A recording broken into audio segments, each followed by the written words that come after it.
Sir माझा प्रश्न आहे की आता एव्हीजीसी सेक्टर जे आहे ते आता खूप मोठं होतंय, पण स्टुडंट्सला तरी एक प्रश्न असतो की नंतर जाऊन काय करायचं. त्यांच्यासमोर एखाद दुसराच कोर्स असतो, मेडिकल, इंजिनिअरिंग असंच असतं.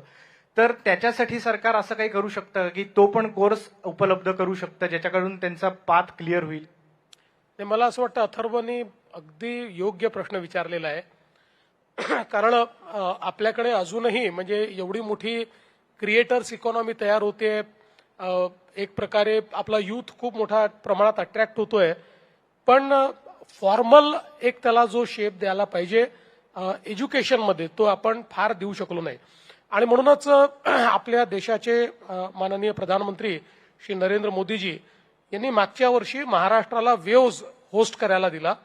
आणि वेव्सच्या माध्यमातून एक महत्वाची गोष्ट जी झाली की जसं आपल्याकडे IIT आहे तसं आता आपल्याकडे IICT सुरू झालं, Indian Institute of Creative Technology. आणि Indian Institute of Creative Technology हे आपलं हब आहे की जे अशा प्रकारच्या क्रिएटर्स इकॉनॉमीमध्ये जो एक ह्युमन रिसोर्स आपल्याला लागतो किंवा जे ट्रेनिंग लागतं किंवा त्याकरता जे इन्फ्रास्ट्रक्चर लागतं अशा सगळ्या गोष्टीची इकोसिस्टीम ते तयार करेल. आणि त्याचा उपयोग आपण हब म्हणून करू आणि त्याचे स्पोक्स वेगवेगळ्या ठिकाणी आपण तयार करू.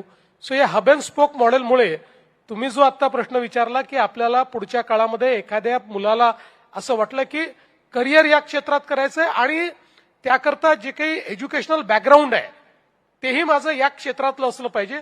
So that is now very much possible आणि ते आपण करतो.